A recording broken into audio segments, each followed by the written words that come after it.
Selamat datang kembali di The Deep Dive. Hari ini kita bakal bongkar satu buku kecil, tapi isinya daging semua. Daging banget. Judulnya Out from the Heart, ditulis tahun 1912 oleh James Allen. Penulis As a Man Thinketh, itu kan ya, yang jauh lebih terkenal. Betul sekali. Kalau kamu pernah dengar buku itu, nah ini semacam lanjutannya. Jadi misi kita hari ini simple aja. Kita mau bedah filosofi intinya Allen. Yaitu, Kalau apa yang ada di dalam batin kita, pikiran, karakter kita, itu ibarat cetak biru yang ngebentuk hidup kita di luar sana. Yuk, kita lihat bareng-bareng, nasihat yang umurnya udah seabad lebih ini masih relevan nggak buat kamu sekarang? tentu. Dan ini bukan sekedar ide bagus buat Alan. Buat dia ini tuh hukum alam. Sesuatu yang fundamental. Kayak gravitasi gitu ya? Persis. Nggak bisa ditawar-tawar. Oke, langsung aja kita mulai dari ide utamanya. Allen buka buku ini dengan kalimat yang kayaknya sederhana tapi dalam banget. Sebagaimana hatinya, demikian pula hidupnya. Sekilas dengernya kayak pepatah biasa ya, tapi sebenarnya apa sih maksudnya? Maksudnya itu jauh lebih dalam dari sekedar berpikir positif. Konsep dasarnya adalah semua yang ada di dalam diri kita, Pikiran, emosi. ya, pikiran-pikiran yang kita putar terus di kepala, emosi yang kita rasain, sampai ke inti karakter kita, itu nggak bisa selamanya ngumpet di dalam. Oh, oke. Cepat atau lambat, semua itu bakal bocor keluar dan jadi kenyataan dalam hidup kita. Jadi, kondisi pekerjaan, hubungan, keuangan kamu saat ini, Itu semua cerminan dari dalam. menurut Ellen, iya, itu semua cerminan dari apa yang selama ini kamu simpen di dalam hati. Wah, terus gimana? Allen menggambarkan proses bocor atau manifestasi ini. Saya dengar dia punya analogi yang kuat banget buat bantu kita ngebayangin ya. Betul sekali. Dia menggambarkannya sebagai proses agrikultur. Ada 4 tahap gitu. Oke, Tahap pertama itu pikiran. Dia sebut itu sebagai benih. benih, oke. Dari benih itu tumbuhlah perbuatan. Ini ibarat pohonnya.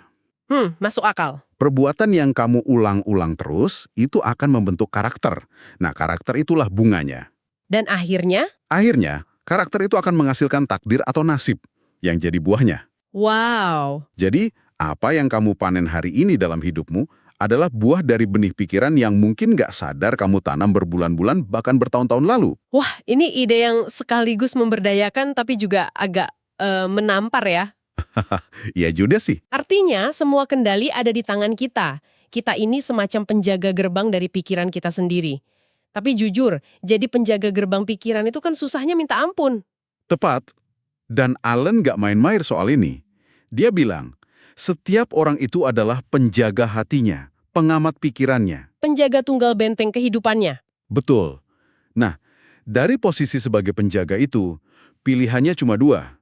Nggak ada jalan tengah. Apa aja itu? Pilihan pertama, kamu jadi penjaga yang rajin, yang menyaring, membersihkan, dan merawat taman pikiranmu. Pilihan kedua, kamu lalai, kamu biarin gerbangnya kebuka dan semua pikiran liar masuk begitu saja. Dan hasilnya? Jalan pertama, kata Allen, menuju pencerahan dan kebahagiaan. Jalan kedua, sudah pasti, menuju penderitaan. Sesimpel itu. Oke, idenya masuk akal. Pikiran di dalam mempengaruhi hasil di luar. Tapi yang masih jadi pertanyaan besar buat saya, bagaimana persisnya? Nah, Apa yang terjadi di ruang mesin pikiran kita sehingga sebuah niat di dalam hati bisa benar-benar mengubah apa yang terjadi di luar sana? ruang mesin itu adalah pikiran itu sendiri. Allen menyebut pikiran sebagai penenun takdir. Coba pikirkan ini poin penting banget. Oke, Godaan itu nggak datang dari benda di luar kita. Misalnya bukan donat di meja yang menggoda kamu. tapi Godaan itu datang dari nafsu pikiran kamu terhadap donat itu. Jadi yang salah bukan donatnya, tapi keinginan di dalam dirimu yang nggak terkendali. oh gitu ya, Dalam pandangan ini, dunia luar itu cuma kayak layar bioskop yang nampilin film. yang diputar dari proyektor di dalam kepala kita. Jadi kalau filmnya jelek, jangan salahin layarnya, tapi ganti film di proyektornya, begitu ya? Hih, Ini juga ada hubungannya dengan konsep pertumbuhan dan pembusukan yang dia sebutkan kan? persis. Dia bilang, ini hukum universal. Semua pertumbuhan dan kehidupan berasal dari dalam keluar. Semua pembusukan dan kematian berasal dari luar ke dalam. Tepat. Artinya, perbaikan sejati itu harus mulai dari dalam. Kalau kamu coba benerin kondisi di luar, Misalnya, cari kerja baru karena benci kerjaan lama, tapi mentalmu masih sama, itu cuma sementara. Cuma ganti cat aja ya. Betul. Itu kayak ngecat buah yang udah busuk di dalam. Kelihatannya bagus sebentar, tapi akhirnya ya busuk lagi. Nah, kalau pikiran adalah penenun takdir, seperti kata Anda tadi, berarti benang yang dipakai untuk menenun itu adalah kebiasaan ya? Tepat sekali. Soalnya kan satu pikiran sesaat nggak mungkin langsung mengubah nasib. Pasti ada proses pengulangan yang bikin dia jadi kuat. Disitulah letak kekuatannya. Mekanismenya sederhana, pengulangan. Ellen bilang, semua kondisi mental kita, kalau kamu orangnya sering murung, atau sebaliknya ceria, gampang marah. Atau pembawaannya tenang? Iya, itu semua bukan sifat bawaan lahir. Itu semua adalah kebiasaan mental yang kamu bangun lewat pengulangan pikiran terus-menerus. Jadi dilatih ya, sadar atau nggak sadar? Betul. Pikiran yang awalnya terasa asing, kalau diulang-ulang, lama-lama jadi jalur tol di otak kita. Otomatis mendarah daging, dan akhirnya terasa alami. Ngomong-ngomong soal kebiasaan, ada satu ide Alan yang menurut saya benar-benar menantang pemikiran umum. Kita semua kan sering dengar atau bahkan bilang, Apa tuh? berbuat salah itu lebih gampang daripada berbuat benar. Nah, Alan bilang itu salah total. Benar. Dia berpendapat kalau gagasan itu cuma terasa benar karena kita hidup dalam ketidaktahuan kolektif. Itu bukan kebenaran hakiki. Cuma fase sementara aja gitu ya? Iya. Cuma fase sementara dalam evolusi kesadaran kita. Dia punya analogi yang bagus banget buat jelasin ini. Analogi apa itu? Saya penasaran. Analogi seorang anak yang baru belajar menulis. Bayangkan anak kecil, di hari pertama dia pegang pensil, Oke. jauh lebih gampang kan buat dia pegang pensilnya dengan cara yang salah, terus nyoret-nyoret kertas sembarangan? Iya juga ya. Itu terasa alami dan mudah. Sebaliknya, memegang pensil dengan benar, membentuk huruf A dengan rapi, itu terasa susah, kaku, bahkan menyakitkan buat otot tangannya. Oke, kebayang. Lanjut. Tapi apa yang terjadi setelah dia berlatih terus-menerus, setiap hari, dipandu gurunya? Lama-lama jadi biasa. Cara yang benar itu, lama-lama jadi otomatis, mudah, dan alami. Justru sekarang, kalau dia disuruh pegang pensil dengan cara yang salah seperti dulu, rasanya bakal aneh, canggung, dan susah. Cara yang dulu mudah sekarang jadi sulit. Tepat. Jadi kayak belajar main gitar. Awalnya jari-jari kaku banget pas pindah chord, rasanya mustahil. Tapi setelah diulang ratusan kali, tiba-tiba kita bisa pindah chord G ke C tanpa mikir sama sekali. Otomatis. Persis. Ellen menerapkan prinsip yang sama persis untuk pikiran. Tujuannya adalah melatih pikiran yang benar, yang bajik, sampai itu menjadi otomatis. Sampai jadi kebiasaan baru. Sampai pikiran-pikiran yang salah itu terasa aneh dan sulit untuk dipikirkan. Sama seperti pencuri yang merasa sulit untuk tidak mencuri saat ada kesempatan, karena dia sudah melatih pikiran serakahnya. Orang jujur malah sebaliknya. Orang jujur justru akan merasa sulit bahkan untuk membayangkan mencuri, karena dia sudah melatih pikiran lurusnya. Tujuannya adalah membuat kebajikan menjadi sifat kedua kita. Oke, ini mulai masuk ke ranah praktis. Jadi, apa artinya semua ini buat kamu yang lagi dengerin? Mulainya dari mana? Apa cukup dengan kita dengerin obrolan ini, baca bukunya, terus bilang, oh saya paham sekarang? Jawaban Allen untuk pertanyaan itu adalah tidak, dengan huruf kapital semua. Haha, tegas sekali ya. Menurutnya, ini kesalahan paling umum yang dilakukan orang.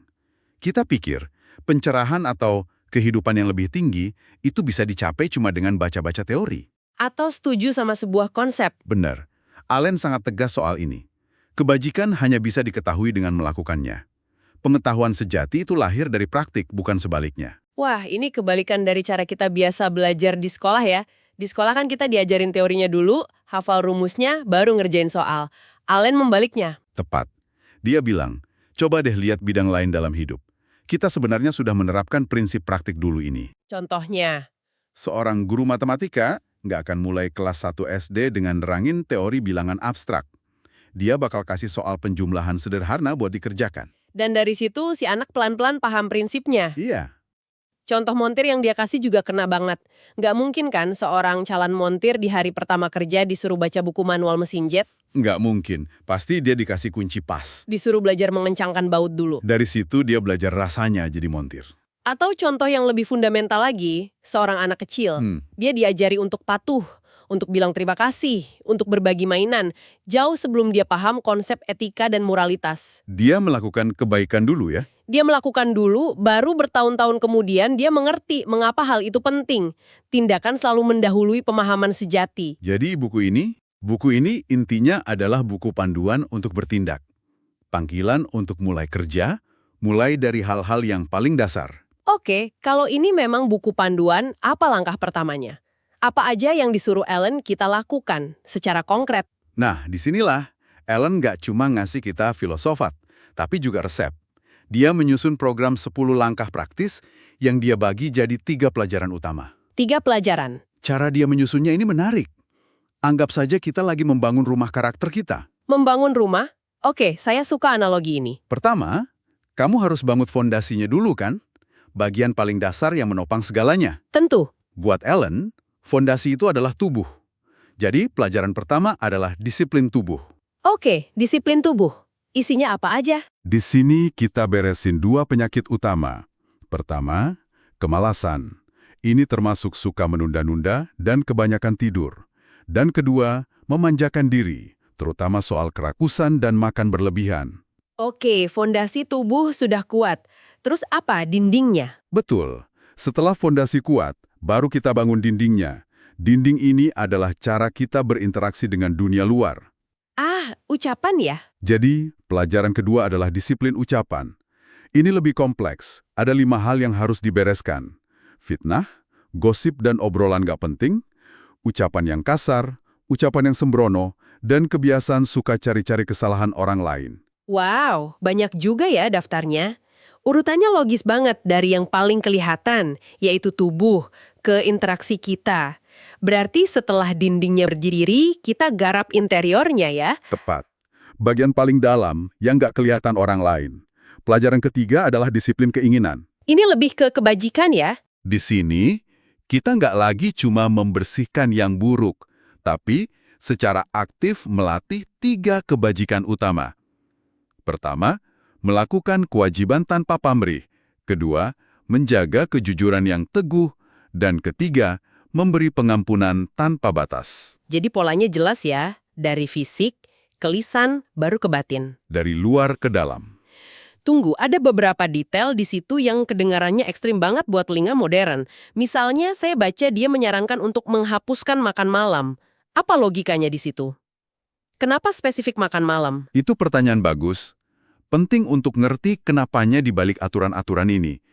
Ini bukan sekedar daftar moralitas acak. Ada alasannya? Bagi Ellen, ada koneksi langsung antara luar dan dalam. Soal makan malam, argumennya adalah makan malam yang berat itu menyebabkan kekeruhan pikiran. Bikin ngantuk, bikin males. Bikin tidur nggak nyenyak, yang bikin kita males di pagi hari. Dia percaya, tubuh yang malas berarti pikiran yang malas. Ah, oke. Begitu juga dengan ucapan, lidah yang tidak teratur mengungkapkan pikiran yang tidak teratur. Jadi dengan secara sadar mengendalikan hal-hal di luar, bangun lebih pagi, makan lebih sedikit, jaga omongan, kamu sebenarnya secara langsung sedang melatih otot pikiranmu. Melatih otot pikiran untuk jadi lebih disiplin dan murni. Betul sekali. Jadi memperbaiki yang di luar itu sebenarnya cuma alat untuk ngoprek apa yang ada di dalam. Tepat sekali. Itu metodenya. Wah, kita udah ngebahas perjalanan yang cukup jauh ya. Mulai dari ide besar kalau dunia batin kita itu ngebentuk dunia luar. Terus kita lihat mesinnya, yaitu kebiasaan pikiran. Lalu kita paham prinsip lakukan dulu baru paham. Sampai akhirnya ke resep 10 langkah yang super praktis dari Ellen. Kalau kita rangkum semuanya, pesan utama Ellen itu soal tanggung jawab pribadi yang radikal. Radikal, iya. Dia benar-benar menolak ide kalau ketidakbahagiaan kita itu salah orang lain atau salah keadaan. Buat dia, semua bentuk penderitaan tanpa kecuali itu akarnya cuma satu. Apa itu? Kondisi mental yang salah di dalam diri kita sendiri. Jadi bukan karena faktor eksternal? Bukan. Sebaliknya, kebahagiaan itu bukan sesuatu yang harus dikejar-kejar. Kebahagiaan adalah kondisi alami yang muncul saat batin kita selaras. Saat ada keharmonisan mental. Saat pikiranmu beres, hidupmu otomatis ikut beres. Sesederhana dan serumit itu. Ellen genutupnya dengan sebuah pemikiran yang sangat kuat. Dia bilang, semua dosa atau kesalahan yang kita perbuat itu pada dasarnya adalah bentuk ketidaktahuan. Bukan karena kita jahat, tapi lebih karena kita belum paham, seperti murid yang belum mengerti pelajarannya. Kalau itu benar, dan kalau kita memang bisa melatih pikiran kita seperti pengrajin melatih tangannya, ini ada satu pertanyaan buat kamu renungkan. Coba tanyakan ke diri sendiri. Kebiasaan berpikir seperti apa yang saat ini sedang kamu bangun, detik ini juga, entah kamu sadari atau tidak?